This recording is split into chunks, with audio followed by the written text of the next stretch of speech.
Pinamagatan ko po ang aking mensahe, kapareho rin ng pamagat last week. Nilagyan ko lang ng part 2. So let us mind, let us mind being fruitful, part 2. Ito po ang aking mensahe sa atin ngayon. So tingnan po natin, let's make some review and let's remind ourselves about the important nuggets, important takeaways, o important points na ginamit ko para maunawaan natin kung bakit napaka-importante ng fruitfulness kung ikaw ay mananampalataya. Okay? Now, naintindihan po natin mga kapatid ko, doon sa John chapter 15 verse 1 pa lang, ang sabi ng ating Panginoong Jesucristo, I am the true vine and the Father is the gardener.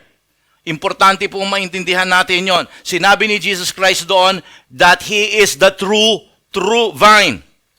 Marami sa atin dito, marami mga mananampalataya kahit sa ibang lugar, ang naiinggit, we get envy many times as a Christian to the fruitfulness of those people who are successful kahit hindi sila mananampalataya. Inggit tayo sa yaman nila, inggit tayo sa mga success na nangyayari sa kanila, inggit tayo sa mga popularity na meron sila na buti pa sila kahit di mananampalataya. Ako mananampalataya, ganito ang buhay ko, masalimuot, maraming problema, hindi naubusan ng problema, malungkot, kumpara pa sa kanila. Huwag kayong mainggit sa kanila. Okay? Sapagkat yung kanilang fruitfulness ay hindi nakabase at hindi nakatanim sa true vine. Ang maaaring sa mata ng tao, in a worldly standard, they are fruitful. And yet, sa mata ng Diyos, yung fruitfulness na yan, mga kapatid ko, ay counterfeit fruits. Fake, not genuine. Unacceptable in the eyes of God. Kaya as a believer, you shouldn't envy those people. Kahit ako'y mananampalataya, kahit ganito ang buhay ko, kahit hindi kasing ka-successful, hindi kasing ganda ng buhay nila, ang aking buhay ay nakatusok sa totoong vine. And whatever fruit it will produce, ang maganda rito mga kapatid ko, the fruit that will produce will stay forever. The fruit that I will produce will be acceptable in the eyes of God. Okay? Maaring sa mata ng tao, that's quite unacceptable. That's quite undesirable.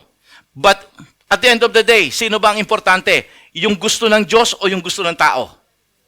We, as believers, are what?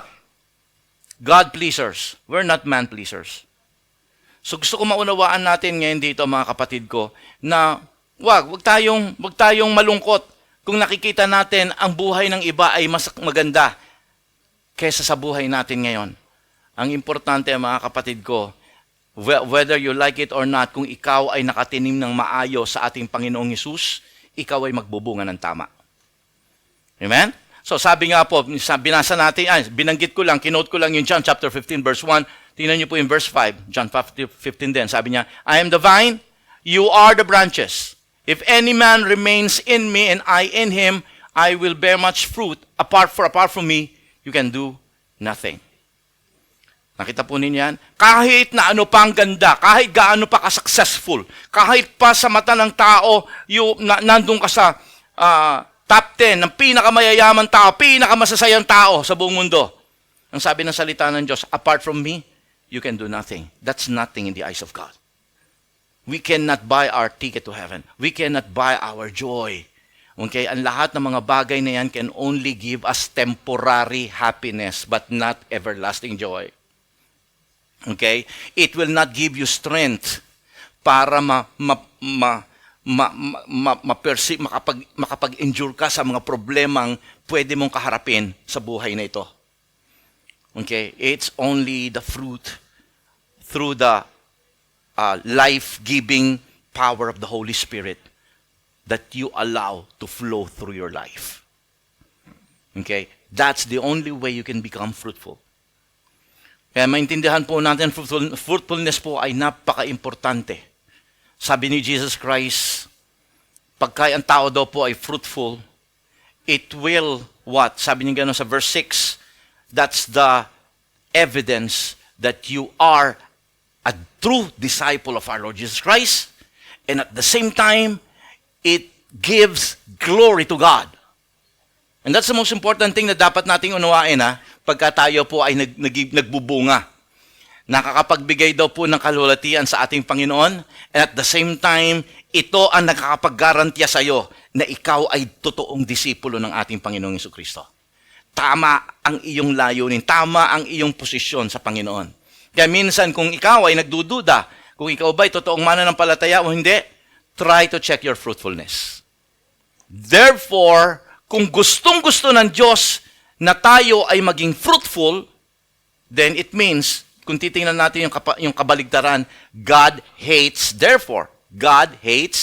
fruitlessness. Never ever allow yourself to become fruitless. Okay? Sapagkat ang Biblia ay nagtuturo na tayo daw po ay kinakailangang mag-ingat. Always check. Mamaya pag-uusapan natin yung pagiging fruitless.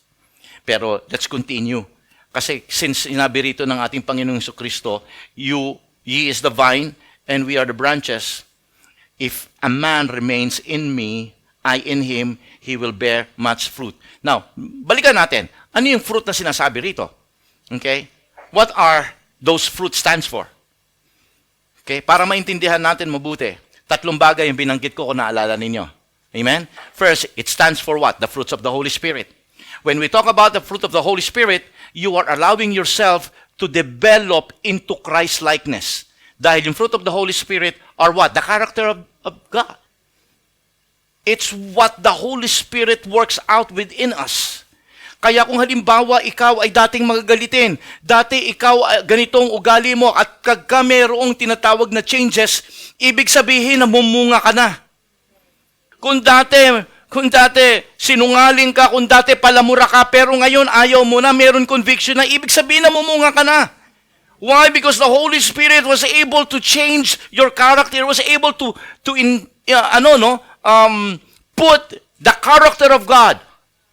Kaya habang ikaw ay nagmamature, makikita po natin, nag-iiba, kaya nasabi natin, yung taong yan nagmamature. Because there's a change in their character. That's why you say, nagmamature ka na. Dati ganito ka, ngayon ganito ka na.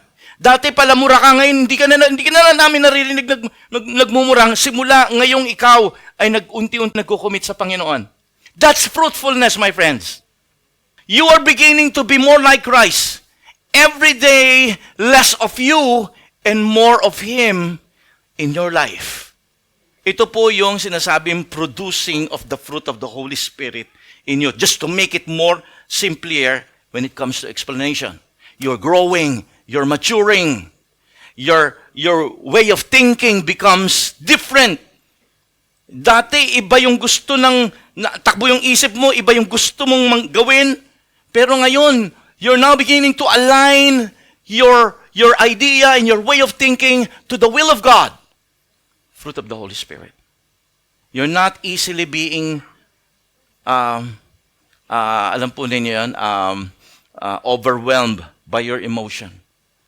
Hindi ka na madaling matakot because you're now beginning to develop faith.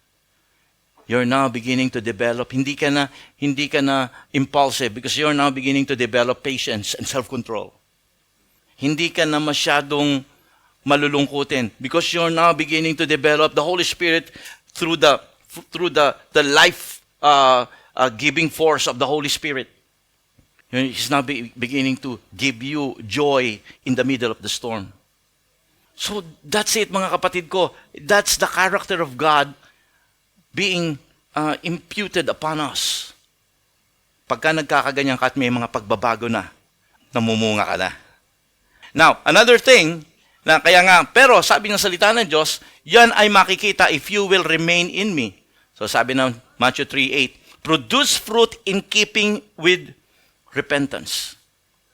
Okay, kaya kailangan nating patuloy na sa mga bagay na mayroon tayong struggle, you ask God, Lord, tulungan mo ako dito, patawarin mo ako kung pumalpak ako sa area na to. Okay? Because God will always be there to give forgiveness and then He will give you strength para sa susunod mapagwagian mo na yan. Ano pa? Sabi ng salita ng Diyos, another fruit is when a person is bearing fruit when he or she obey His Word.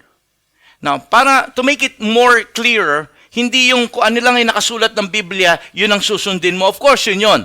Pero yung isang tao na nagkakaroon ng tinatawag na heart to obey the Word of God is a kind of person who begins to be sensitive with his surroundings. Particularly sa church. Pagka nagkakaroon na siya ng urge ng sariling ano ba yan? Ina-encourage na yung sarili niya na magpagamit sa Panginoon. Kasi hindi mo pwedeng gawin yung salita ng Diyos kapag hindi ka nagpapagamit sa Panginoon. That's basically it. You begin to see the needs surrounding you. The need to get yourself involved in a mission, get yourself involved in the ministry. Nagkakaroon ka ngayon ng dati dahil ikaw ay sadyang mahiyain, ayaw mong ma-involve sa mga ganyang bagay kahit na ikaw ay mayroong ability or gifts.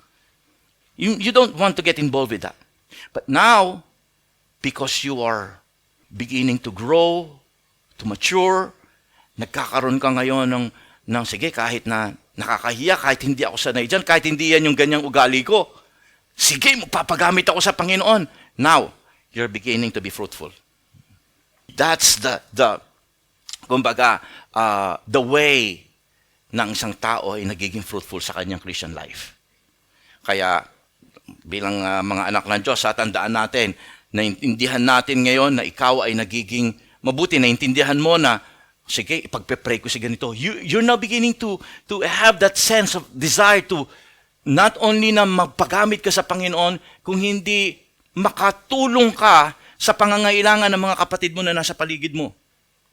Okay, kaya po tingnan niyo, sabi ng salita ng Diyos, Titus, ito ang sabi ni Paul kay Titus, sabi niya gano'n in verse 14, chapter 3. And let our people also learn to maintain, to do good works, to meet urgent needs. So, tingnan niyo yung ginagawa. Tingnan niyo yung advice ni Paul kay Titus. Sabi niya gano'n, kinakailangan you have to maintain good works. Okay, hindi yung good works na parang nagpakain ka o tumutulong ka sa mga mahihirap. That's also good work, pero hindi itong good works na hinahanap ng Panginoon. Ito yung good works na kung saan ang banal na Espiritu is trying to push you to do it. For example, alam mo yung mga giftings mo, alam mo may kakayanan ka, pero you're not letting yourself to get involved in that kind of ministry, in that kind of calling. Pero alam mong kinakausap ka ng Panginoon doon. Pero ngayon, sabi rito ni Paul kay Titus, sabi niya gano'n, let our people also learn to maintain. Nakita niyo yung maintain? Okay? It's a continuous action. Hindi lang one time, hindi lang 2 times, but whenever you find that there is opportunity and there are people who needs it and you are capable of doing it, offer yourself. That's doing and obeying the Word of God.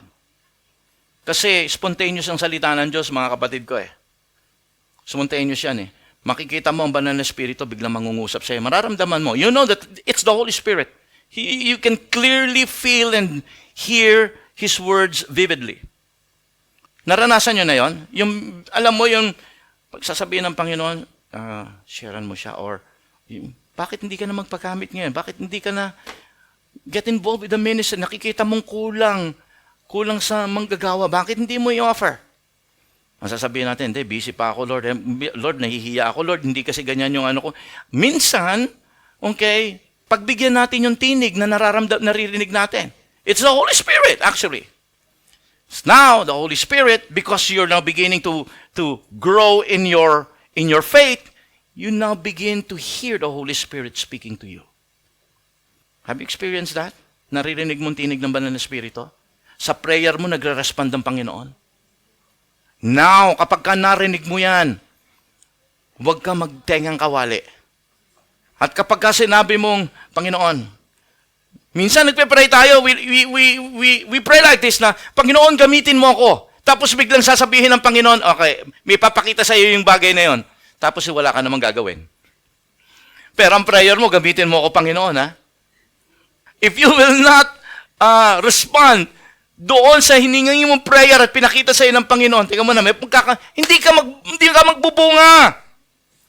Kinakailangan ang mga mananampalataya patuloy na nagbubunga. Obey!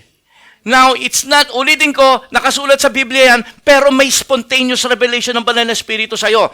Remember, it's the Holy Spirit who will help you to become fruitful in your Christian life. The fruit of the Holy Spirit is the work of the Holy Spirit. Doing the will of the will of God is the work of the Holy Spirit.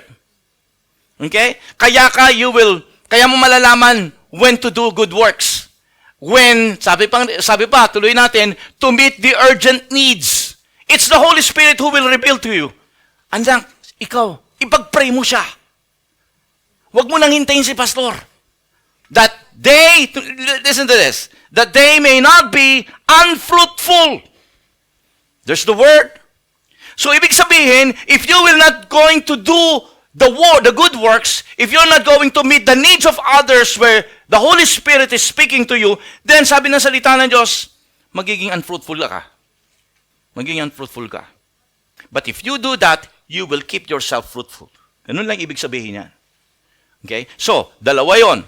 Okay? Kaya pagka ikaw ay nagpapagamit na unti-unti sa Panginoon, you're making yourself available to the ministry. You're making yourself available to the revelation, to the urging of the Holy Spirit. Now you are fruitful. Pero ulitin ko, you have to make sure about your motive in doing that. Kasi meron, okay, may magandang boses, nag-special number, okay, kumanta ng To God Be the Glory, tapos ikaw ay na-bless, sabi mo, nakaka-bless siya. Okay, kasi ganda-ganda ng boses talaga. Pero of course, okay, minsan, ang akala natin, yung taong yon ay talagang umawit dahil mahal niya si Lord. Yung pala, gusto lang niyang i-showcase yung kanyang talent.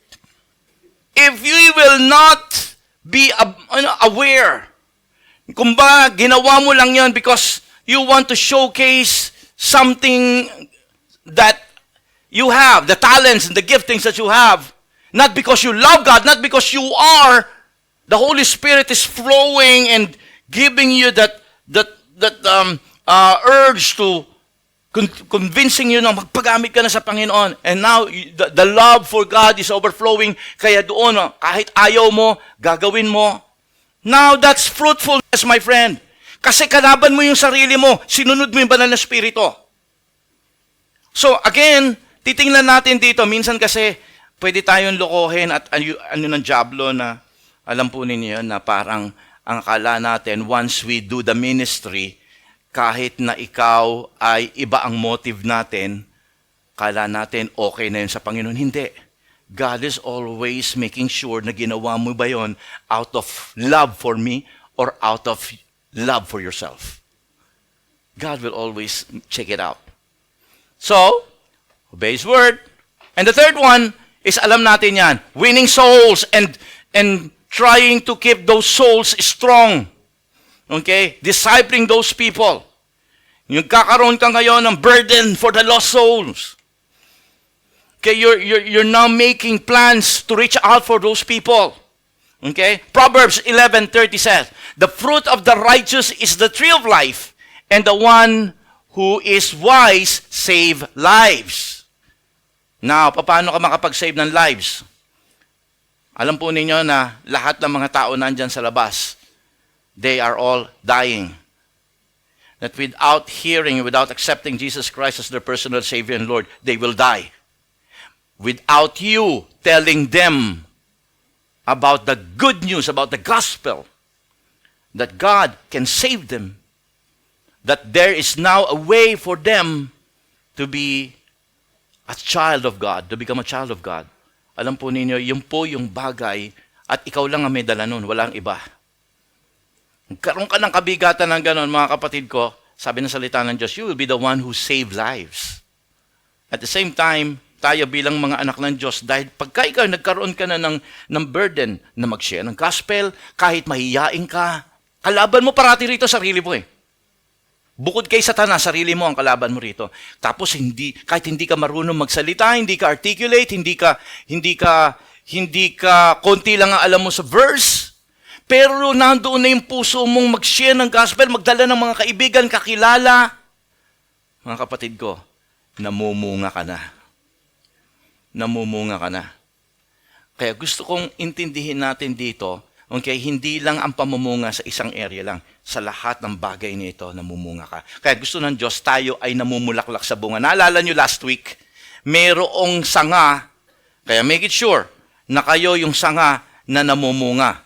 Kasi merong sangang nakadikit kay Jesus Christ, pero walang bunga. Naalala nyo yon? Naalala nyo rin yung sanga, yung pangalawang sanga, na may bunga pero kakaunti lang. Pero ang gusto ni Lord, mamunga tayo dito sa tatlong area na to. Iba't ibang klaseng pamumunga. Okay? Sa area ng pagpapagamit mo sa Panginoon, sa area ng pagde-develop mo at nagmamature ang iyong sarili na nakakawangis ng ating Panginoong Hesukristo, ang mga attitude at character mo, na nababago ka. At the same time, ikaw ay nagkakaroon ngayon ng heart para umabot sa mga hindi pa nakakilala sa Panginoon. Yun ang pamumungang sinasabi rito ng ating Panginoon si Kristo. So, gusto ko maintindihan natin dito bilang mga mananampalataya, okay, that God has given us all these spiritual advantages. God has given us authority. God has given us His Word. He has given us His Holy Spirit. So, there's no way you will say, I cannot do it, Lord. Okay? There is no excuses for us to become a fruitless branch. Hindi pa pwedeng pagdating natin sa langit, okay, sasabihin mo, Lord, sorry. Okay, walang pwedeng, wala sabi ng Panginoon, ibinigay ko na lang sa iyo lahat ng pangangailangan mo. Okay, my sap is flowing through you. Bakit hindi ka namunga? Ngayon, hindi nyo na rin pwedeng sisihin si Pastor dahil nagkaroon tayo ng 2-part series ng fruitfulness. Hindi mo pwedeng sabihin, Jesus, sorry. Kunyari, nakapila tayong lahat doon sa judgment na line ng Panginoong Jesucristo. Sabay-sabay tayong namatay dito. Kunyari, nabdaganan tayo nito ngayong lumindol. Hindi nyo pwedeng sabihin ngayon, ay, Jesus, nandun sa likuran, nakapili si pastor namin, no? Okay, siyang sisihin mo, hindi niya kami tinuruan ng fruitfulness. Ngayon, medyo, na ako, kalmado na ako dyan, okay? Okay na ako dyan, dahil alam kong nasabi ko ngayon sa inyo. Why? Sapagkat napaka-importante na pinag-uusapan natin ngayon. So, God's Word comes with a warning, okay? Binigyan tayo ng warning, and His warning is that, look at this, in Matthew chapter 3, verse 10. The axe is already at the root of the trees, and every tree that does not produce good fruit will what? Will be cut down and thrown into the fire. Now, hindi ibig sabihin yan ngayon ang pagputol ng ating Panginoon Jesucristo. No. Ang pagputol dito ay yung panahon na kapag tinawag na tayo ng Panginoon, when this life is over. Kaya nga hanggang ngayon, habang tayo ay nabubuhay, may chance pa tayong mamunga. May chance pa tayong ayusin natin what's going on. What's the problem between me and the vine? Between me and my God. Between me and my Savior, Jesus. It's about time to make it sure. Naku, kinakailangan before my time went off, gusto kong ako ay mamunga. Amen? Kinakailangan. That's the reason why my prayer for all of you, sa mga kapatid ko dito sa Lord of the Harvest, that each one of you will become fruitful.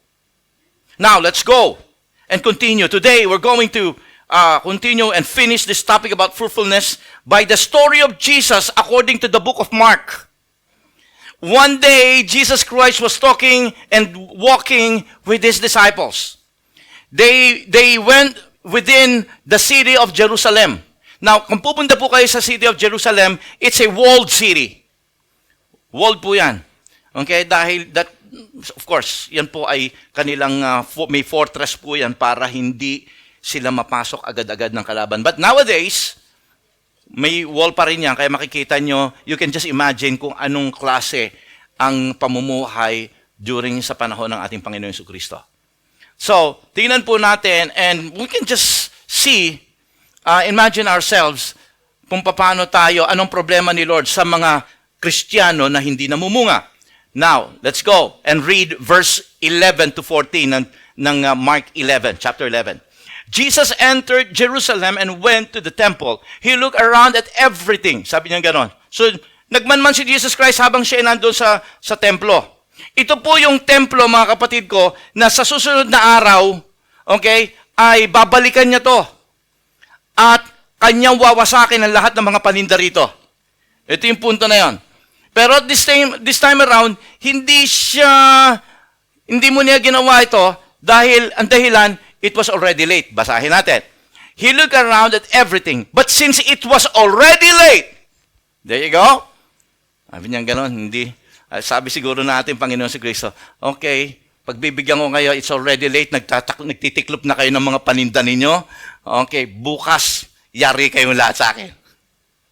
Okay? Tuloy po natin. He went out to Bethany with the 12. The next day, they were leaving Bethany. Jesus was hungry. Okay, so pumunta sila sa Bethany. Okay, tapos dun sila nag-overnight. Tapos habang pag gumising sila na umaga, habang sila po ay naglalakad, pabalik na sila ng temple uli. Okay, ang Bethany po mga kapatid ko, lalabas ka ng walled city ng Jerusalem. Nasa medyo mataas na area po yan. Kung mapunta po kayo ng Israel, ako medyo kabisado ko na kasi Israel, several times na ako nakapunta ron. Kung lalakarin nyo, it's around 3 to 4 kilometers away. Pagka nandun, kunyari, let me give you some illustration here. Ito yung Mount of Olives. At pagka nasa Mount of Olives ka, kita mo yung city of Jerusalem at nandoon yung temple. Okay? So, overlooking mo yan. So, mula doon, paglabas mo, pagka napunta ka na rito sa lugar ng Bethany, mga 55 minutes by walk, depende sa naglalakad. Kung ako maglalakad, siguro less than 1 hour, pero yung Sister Loy mo, mga 3 oras siguro pagka siya nagamit. Wag ka, hindi biro lang. Nung nandun sa, pampiras, sumasabay yan. Talaga namang sumasabay kahit tag-init, Now, tuloy po natin. Sabi po doon, the next day, they were leaving, Jesus was hungry. So, umising siguro sila na maaga. Hindi pa sila siguro, uminom lang siguro ng kape. Kung may kape nun. Okay? At naglakad na sila. Kasi, naman si Jesus Christ is a mobile person. He doesn't stay from one place to another. He cannot, alam niya that his time was so limited, 3 years lang. So he has to cover everything as much as possible. Hindi siya nakakatagal sa isang lugar. More like Brother Toshi. Okay? Okay, tuloy natin. Okay? Seeing in the distance, okay, a fig tree, nakita niya from the distance, a fig tree. This fig tree was so significant among the fig trees na nakikita niya dahil alam po ninyo, ang fig tree ay very natural sa panahon ng Israel. Lalo na sa panahon nila Jesus Christ. Now, this fig tree, most probably, is not owned by anyone. These are the natural fig tree na basta na lang umusbong. Because tandaan po natin, one of the staple food of the Jews are figs. Okay? So, may maaring at one time, many years back, may kumakain ng fig. Okay? Fig fruits, at binato niya ito sa tabindaan. Eventually, ito ay nailagay sa tamang lugar, tamang lupa, okay? At tumubo.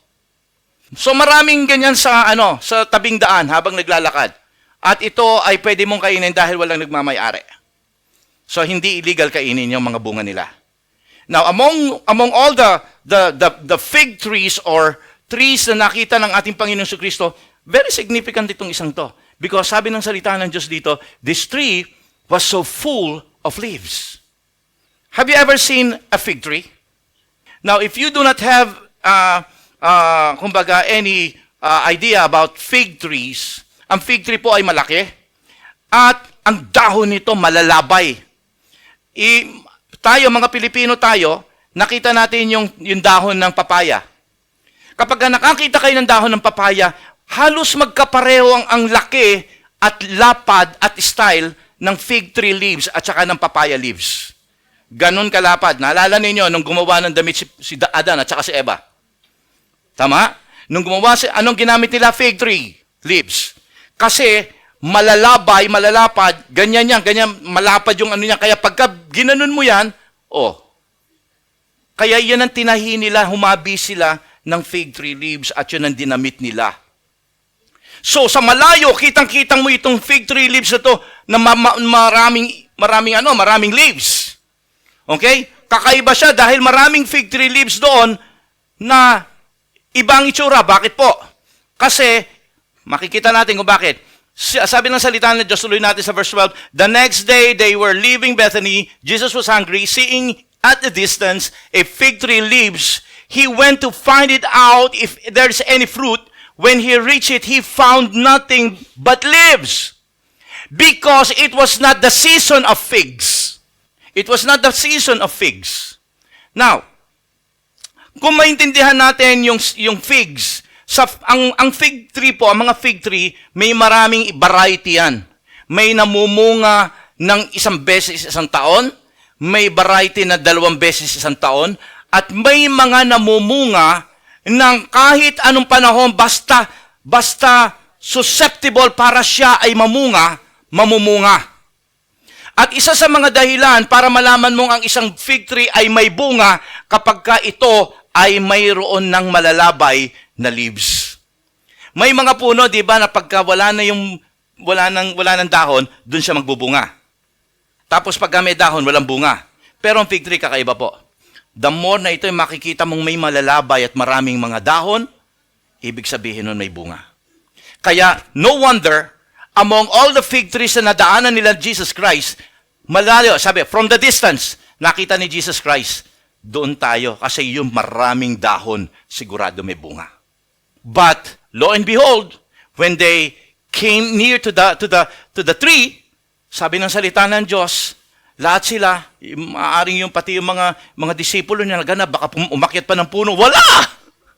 And then, sabi niya ganon, tuloy po natin ng kwento, when he reached, he found nothing but leaves, but it was not the season of figs. Then he said to the tree, may no one ever eat fruit from you again.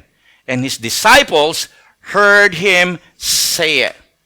Now, kita po natin dito, isang bagay na naunawaan natin dito, bakit siya lumapit doon sa tree? Because Jesus Christ was what? Hungry. Jesus was hungry. Kung hindi niya lalapitan yon, kung hindi siya nagugutom. Okay? Bagay na unawaan natin that Jesus Christ saw this fig tree full of leaves. Now, ulitin ko, kapag ang isang fig tree ay maraming dahon, it promises fruits. Of course, dahil malalapad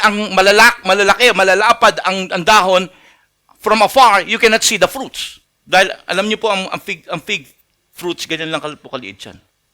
Yan, minsan, ganyan, depende sa variety. Okay? Pero sa malayo, hindi mo makikita yan dahil makukuberan niya ng malalaking dahon. So you have to come and get near to the tree. And lo and behold, Jesus Christ was, kumbaga, nakita niya wala. Now, maybe some of you might be thinking, dapat si Jesus Christ yan eh. Di dapat alam na niya malayo pa lang walang prutas yan. Tama. Bakit lumapit pa siya? Alam naman niya yun eh, mula siyang prutas doon eh. You might think that Jesus Christ got surprised. Oh, ba't walang ano rito?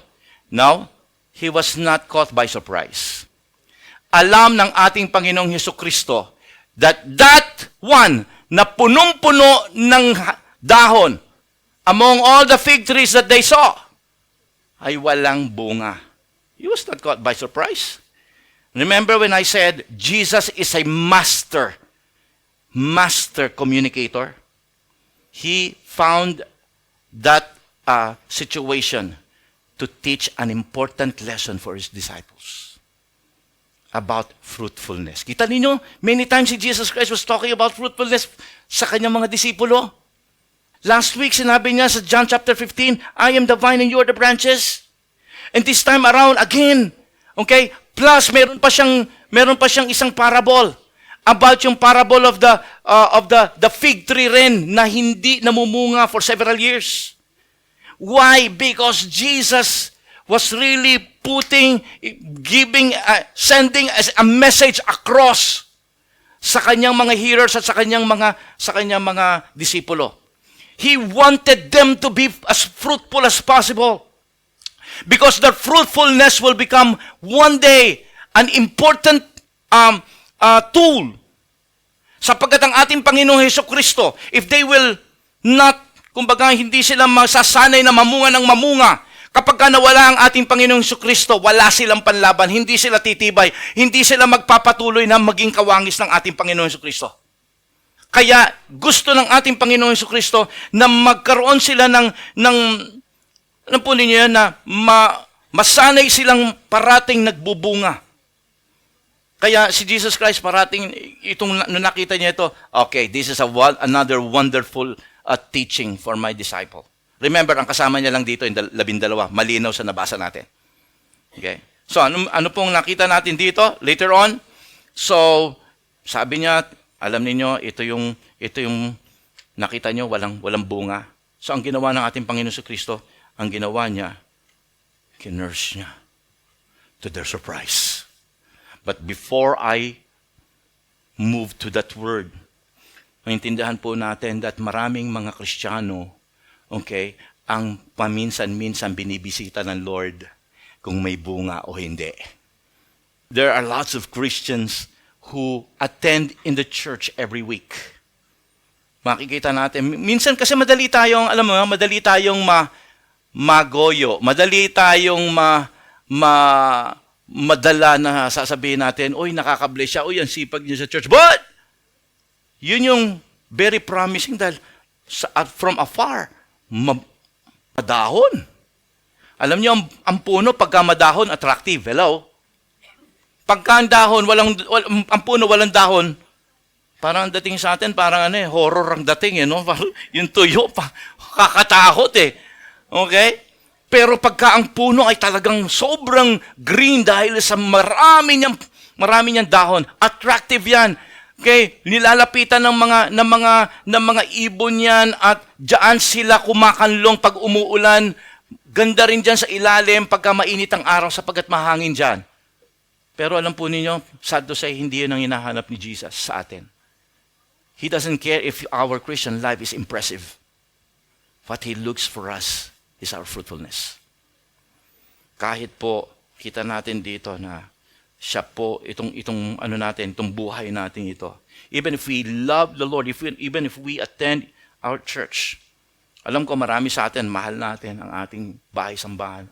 Mahal natin ang ating mga kapatiran. But if you don't support the church, if you don't get involved with the church, with the work of God, hindi ka magbubunga doon.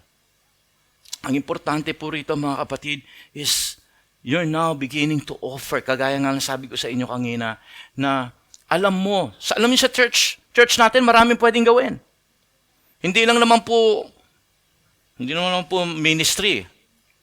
Kumbaga, ikot lang natin ating sarili. Kahapon nga po nakita ko nga ang brother John natin.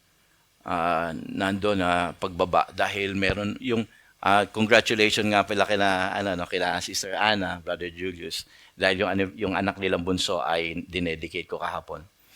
And it was a very wonderful experience yesterday. Na nakita ko ang Brother Joe natin, inaayos niya yung lahat ng para naman, kasi pag lumakad kayo dyan siyempre kahoy yan, minsan masasalubsob kayo pagka umaangat na Ayan po yan Siguro nasa lubsob si Sister Mai, kaya ginawa niya na yan. Hindi naman, Hindi naman, Brother. Nakita mo lang, ha? Okay. Hindi, ganun po yan. Talagang pati ito pong mga talagang inayos po niya yan. Kaya purihin ang Panginoon sa buhay ni Brother John. I mean, marami tayong pwedeng gawin. Marami po tayong pwedeng gawin. Pwede natin tulungan yung mga kapatid natin pagka maglilinis. Alam niyo naman, it's very hard to maintain a big church like this. Okay, pwede naman yun, pwede naman i-offer mo whatever you can. Kasi wag naman yung dahil sinabi ko wag, yun, wag. Again, yun ay dahil sinabi ng Banal na Espiritu sa'yo. Because ulitin ko, it's the Holy Spirit, He is the life force. Kaya mo gagawin yun. He speaks to your heart. Whenever you pray, whenever the Lord shows you something, do it. Sabi mo nga sa katabi mo, do it. Make sure you do it. Kung tayo ay mga mananampalataya, you love God, sinasabi natin, we love the Lord, but we do not want to, we're not trying to build relationship with others so that we can win them to Christ. Sasabihin natin, mahihain ako eh, hindi, alam naman ni Lord, alam na ni Lord yan. May mga ganun pa eh. Binigay pa yung problema kay Lord. Okay na yan, alam na ni Lord yan. Huwag mong asahan na dadalhin ni Lord yung kaluluwa sa'yo para masyaran mo.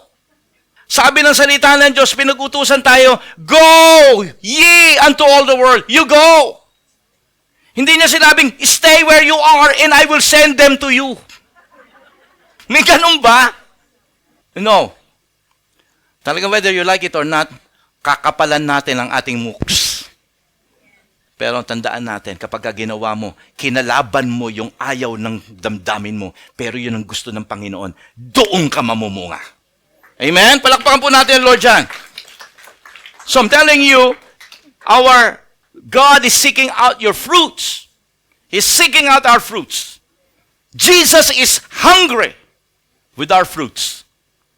How many times kaya na dumating si Jesus Christ sa atin, tiningnan niya, nilapitan niya tayo. Tingnan ko nga si Berna. Fruits. Nagugutom ako sa fruits. Yung mga nasa likod, akala nyo hindi ko kayo nakikita. Okay, si Ramon. Tingnan ko nga yung fruits ni Ramon. Titingnan ko. Alam po ba ninyo, once in a while, binibisita ni Lord yung fruits natin. How many times kayang napapangiti si Lord pag nakikita mo, wow, may fruits ah.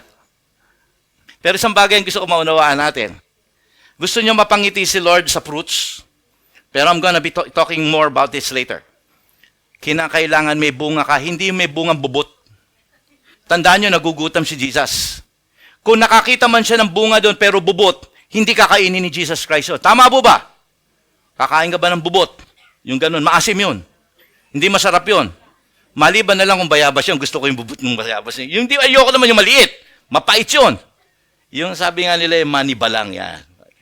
Pero anyway, kung bubot ang bunga, hindi kakainin ng Lord yan. Maraming mga Kristiyano, may bunga nga kaya ng bubot eh. Bakit? Bakit? Kasi hindi nila hinahayaang magpatuloy sila sa ginagawa nilang pagpapagamit ng Panginoon. Minsan gagawin natin yon, nagkaroon na, nagbubunga na. Tapos biglang, ayoko na yung mga kasama ko, nakakatiyo sila, ayoko na, dyan. Dito ka naman. Okay, magbubunga na naman. Nakakatisod sila. Hindi ko type yung dito na lang ako. Alam mo yung Kristiyanong ningas kugon, sa umpisa lang, ang galing sa umpisa, hot na hot pagka nagpagamit. Pero pagdating na sa madali pa lang sumamalob, madaling matisod, konting salita lang, ayaw na. Walang ganoon. Sa ministry, pakapalan na mukha mga kapatid ko. Sa ministry, kinakailangan matibay ang dibdib mo.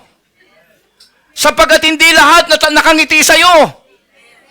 Ang ganda na ng ginagawa mo, pero may iba dyan, may sasabihin pa sa'yo. Okay ba? Naintindihan niyo sinasabi ko? Sino ang mga biktima rito niyan?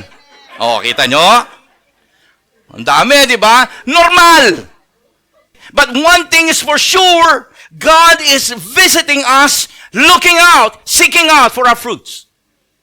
Lalo na pagka nakita ni Lord, lumalabay na ang iyong mga dahon.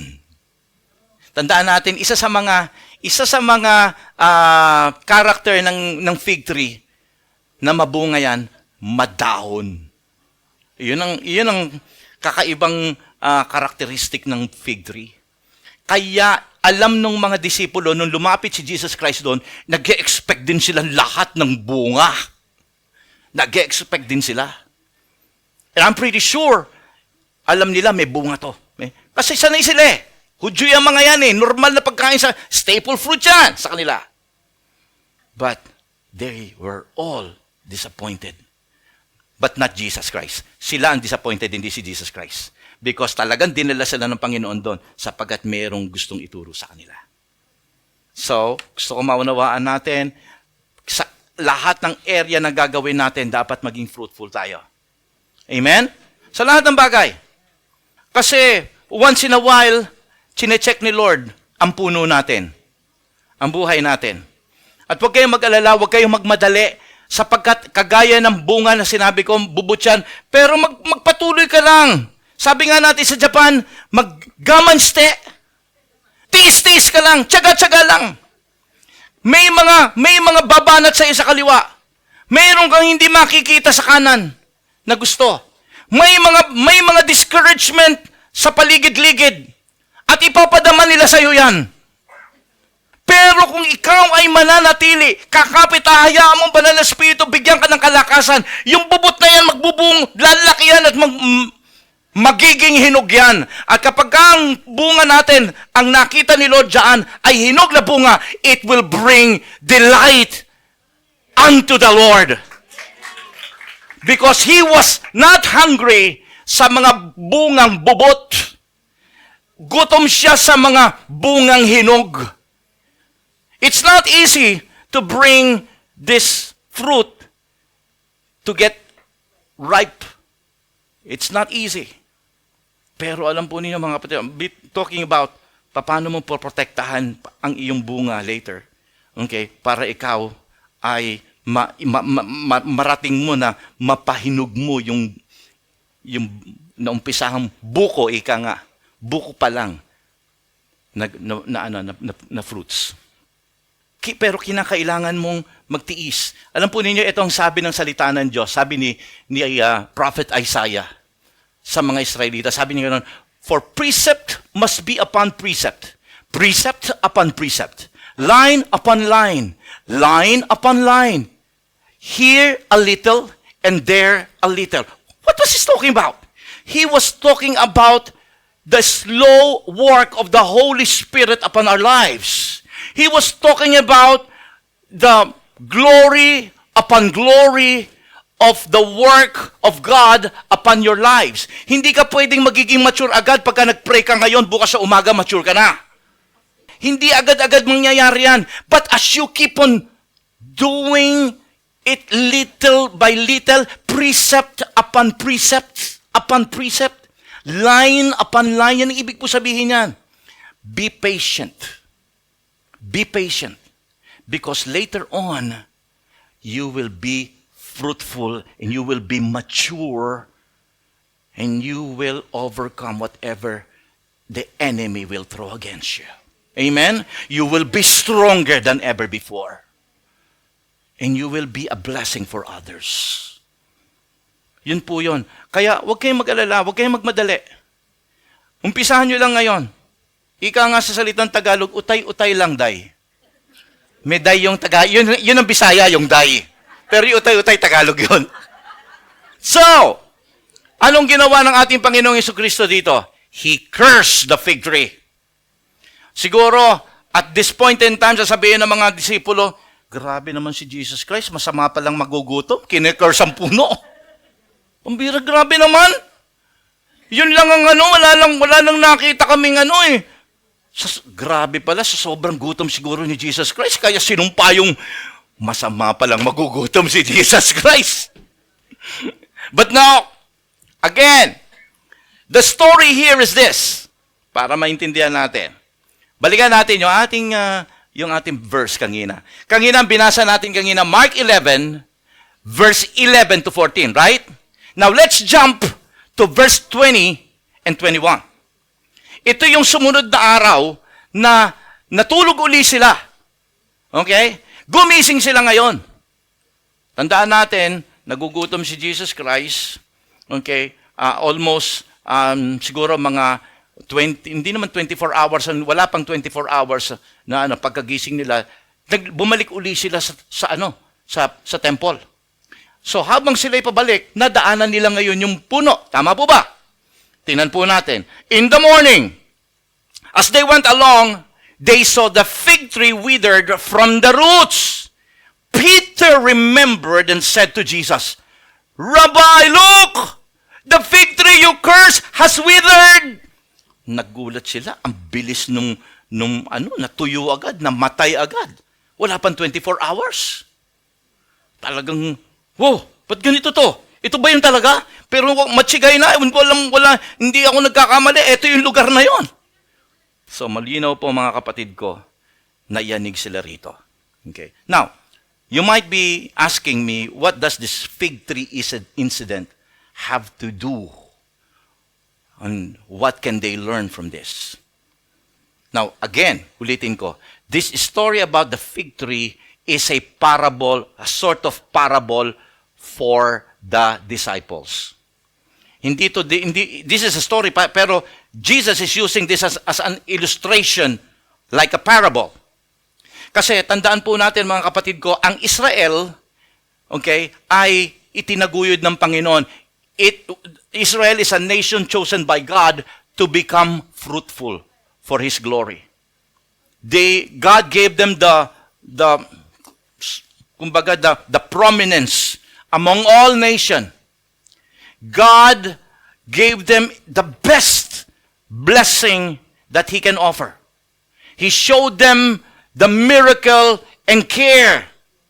Okay? Nakita po natin how they went through the Red Sea and everything. Alam natin yung story na yan. How God carried them and supported them for 20 years in the middle of the desert. Hindi sila nagtatrabaho, pero nakakakain sila, busog sila araw-araw.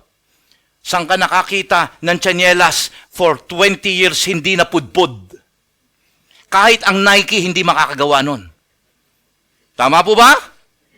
But, nagawa nila yon. Bakit? Because God showed them His care and His love and His blessing. Now, tingnan po natin dito. Pero, ang anong naging problema? Ang naging problema nila rito, they failed to produce the fruit that God is expecting them to have. Kaya kanina sa introduction ko, sabi ko po sa inyo, that's the reason why that yung blessing na ibinigay sa kanila ng Panginoon was taken out from them. Kaya alam po ba ninyo, tayo ngayon ang naka-engraft, sabi ng Matthew chapter 11, ito yung vine, okay, inalis pa ng pansamantala ang mga Hudyo. At tayo ang in-engraft doon sa vine, walang iba kundi ang ating Panginoong Jesucristo. Kaya hindi natin pwedeng ipagmalaki na tayo po, sapagat ito ay pansamantala lamang. Later on, ibabalik ang mga Hudyo. We are living in the time of grace.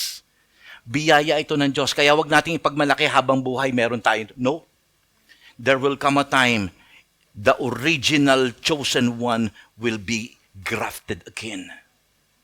So, as long as we have the time and the opportunity and the chance, take the chance. Be fruitful for the glory of God. Sapagkat tandaan po natin, naalala niyo itong istorya na ngayon, balikan natin yung istorya natin na to. Kahapon lang, punong-puno ng buhay, punong-puno ng ganda ang fig tree na to. Then all of a sudden, namatay. Life is like that. If we fail to produce fruit like this fig tree, tapos hindi niya alam siya pala ay mamamatay na, that day, nakakalungkot kung ito ang magiging resulta sa buhay ng maraming mananampalataya. We never know. Malakas tayo ngayon. We never know what will happen tomorrow. We never know tomorrow or next month you will receive a news. May cancer ka. Yun yung bagay na sinasabi ko ngayon sa inyo. This fig tree was so alive, so fresh and so promising. Pero hindi niya alam yan pala ang huling araw ng pagbisita ng Panginoon sa kanya. That's why, Christians, take this opportunity right now. Really make your life fruitful for the glory of God. Amen? These people, these Israelite people, these Jews, they were so religiously pious when it comes to doing the commandments of God. Pero alam po ninyo, but they are empty inside. Kaya maintindihan po natin mga kapatid ko, Jesus Christ kept on, when He was here ministering, He kept on rebuking the Pharisees. And He said, you are all hypocrite. Hypocrisy. God hates hypocrisy. He hated people who looks holy outside but empty inside. People who confess and profess that they love Jesus, but there is no love inside. They are doing the motion. They showed righteous action and work, and yet hungkag yung loob. This is hypocrisy, my friends.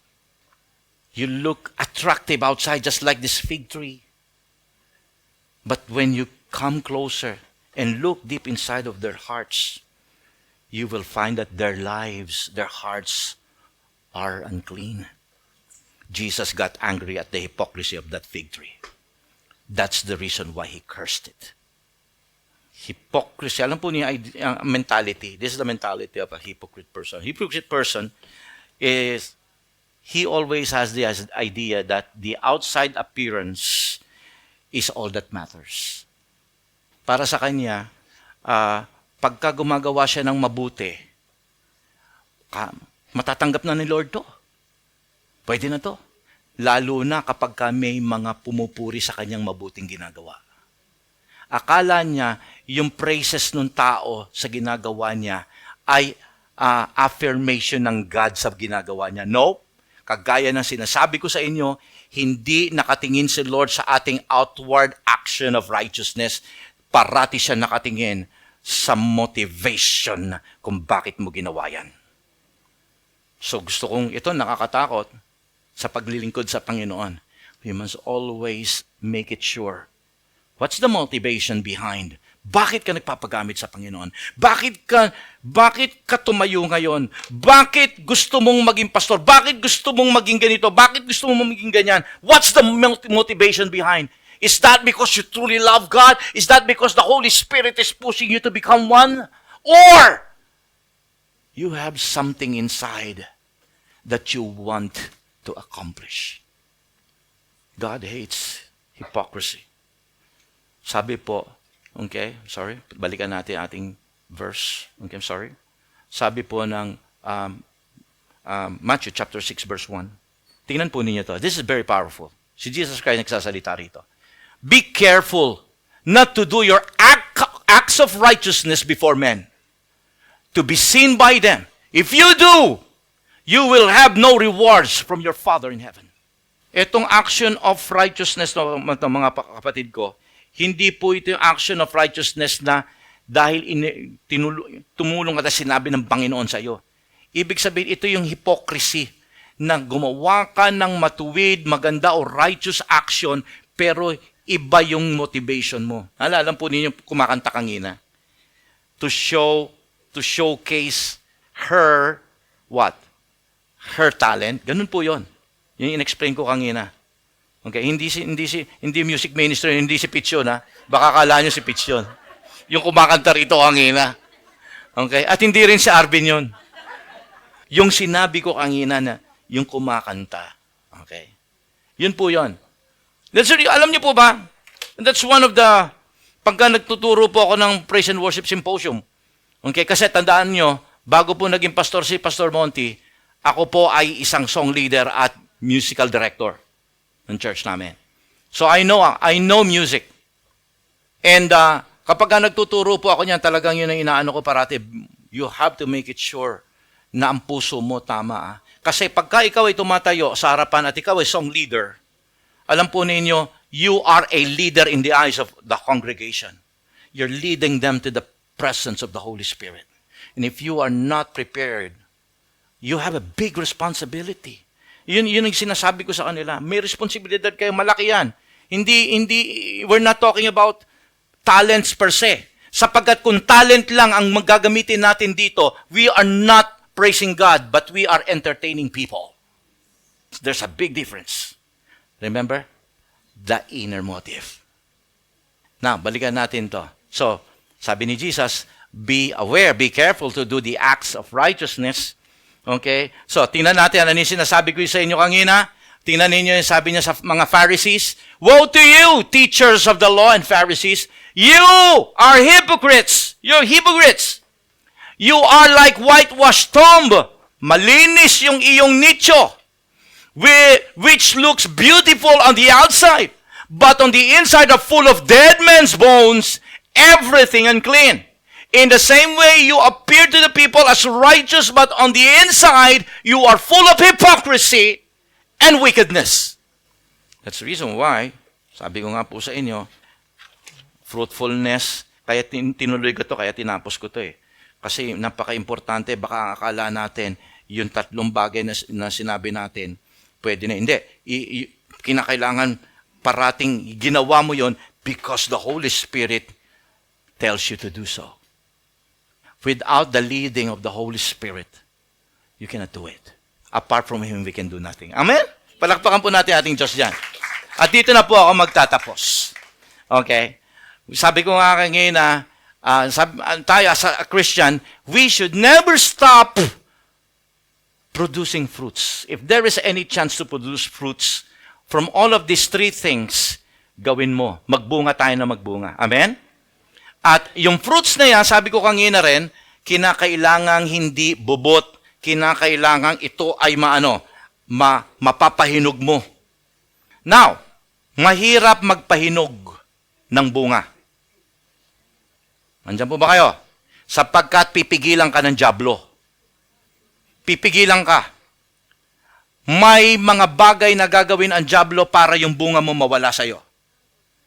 Pagka ikaw ay puno, of course, dapat ikaw ay totally nakatanim sa isang matabang lupa. So you have to look out for a proper church kung saan ka talaga maitatanim. I mean, kung hindi itong church mo, okay lang. But you have to look out for a proper church na alam mong doon ka lalago, doon ka titibay, at doon mo maintindihan kung paanong mamunga. You have to find the right place, the right soil. That's one thing. Pero may gagawin pa ang dyablo. Pagka ikay namumunga na, anong mangyayari para mawala yung bunga mo? Darating ang mga ibon. Kung kailan nakabuo ka na ng hinog, kung ano pa yung matatamis, yun pa ang kinakain ng ibon. Yan ang unang kalaban ng puno para hindi siya mamunga ng marami. Ibon. Pangalawa na kalaban ng puno para mawala yung mga bunga niya. Alam niyo kung sino? Yung mga taong magnanakaw ng bunga. Yung mga kapitbahay mo. Okay? Makita na, may nakita na siyang ay nako, mamaya madekwat na to, maakyat na to. Anong ginagawa ng mga magnanakaw na yan? Okay? Papanig sa puno yan, nasisira yung mga sanga, nasisira yung mga dahon, at mawawala yung bunga. What are the things, what are these things? Ano yung bird na ito na kumakain that represents it? Yung mga bird na yan, kung bakit para mawala yung mga bunga mo, dadaan ka sa iba't ibang klaseng sitwasyon. Mambunga ka na sana, pero dumaan ka sa mga problema, dumaan ka sa sitwasyon, nalaglag lahat ng mga bunga. Naagaw ng dyablo ang mga bunga mo. Okay? Eh yung mga tao na umaakyat at nagnanakaw, ito yung mga tao na naninira sa'yo, nag-slander sa'yo, gumagawa ng mga paninira sa'yo, nagpa-apekto ka, nagkalaglaga ng mga bunga mo. Kaya di ba minsan, ay nako, nalaglag ang bunga ko doon sa sister na yon. Ninakaw. Kaya pipigilan ka talaga mamunga. May pangatlo. Ano sumisira sa bunga, okay, ng puno? Ay, nako, insekto at saka mga uod. Nakakain na po ba kayo ng magandang prutas, kinain mo may uod sa loob? Nakakain na kayo nun? Ako nakakain na. Nagulat ako talaga, may uod talaga sa loob. Okay? Kaya na wala na ako magagawa, kinain ko na rin pati uod. Wala akong magagawa eh, masarap naman yung uod eh. Matamis yung yung kay Mito eh. May uod nga lang eh. Oo. So, yun po yun, mga anak ng Diyos. At alam po ninyo, yan ang sisira ng mga bunga ninyo. And ang sa akin, maging maingat tayo sapagkat hindi porke ikaw ay namunga na, ay sapat na yun. Hindi. Pahinugin mo yan. Hindi porke huminog yan, okay, ay okay na yan. Hindi. Gagawa ang dyablo para yan ay mawala sa'yo. You have to protect. You have to protect your fruits. Okay? And you cannot do it without the help of the Holy Spirit. But whenever Jesus visit your tree and look out and see that you have a ripe fruits, that is the time God will be glorified. The Father will be glorified. And that is the time that you will say, I am indeed a disciple of our Lord Jesus Christ. Let us all stand up. Hallelujah. Purihin ka, Panginoon. Glory to your name, O Jesus. Today, naintindihan natin that Jesus is seeking out fruits from our lives. And fruitfulness is the name of the game for the New Testament believers. Let us all lift our hands now and make it sure na sasagutin mo ito habang as we are all closing our eyes and lifting our hands. Sagutin mo ito truthfully sa buhay mo. Let's imagine Jesus Christ is right now standing in front of you. And He is seeking out your fruits. Can He find fruits in your tree right now? Do you offer our God, your lives and be use it mightily for His glory? All because you want this life, Panginoon, na magamit mo. At your expense, O God, here's my life. Like Isaiah who said, Lord, here I am, use me. Do you develop fruits of the Holy Spirit since you accepted Jesus Christ as your personal Savior, Lord? Or somehow nag-develop ka na pero you allow those fruits to be stolen by those people who criticize you, who said something, who has done something wrong against you. But now, okay, kinakailangan mo ngayon, as you're lifting that hands, you have to speak to God. Ang sinasabi ng Panginoon sa atin, huwag kang mag-alala, it is I who will produce fruits from in your life, but you have to stick it out with me. You have to stick it out with me. You have to remain in me, and so my word will remain in you. And you can ask anything, and it shall be done unto you. God, I know that as we're lifting up our hands, Lord, you're looking up inside. You're looking inside of our hearts. We know, Father, that we are bare and naked before you. And nakikita mo, Panginoon, ang sincerity ng puso ng bawat isa. Thank you, Father God, for this opportunity once again na meron pa kaming chance to be fruitful, to prove ourselves before you, my Lord. Dalangin ko, Panginoon, sa lahat ng aming ginagawa at gagawin pa, patuloy na ito'y totoong makapagdulot ng kaluwalhatian sa inyo pong pangalan. Kaya Diyos, pagpalain niyo po ang buhay ng mga kapatid ko as we are lifting up our hands. Father, use it for your glory.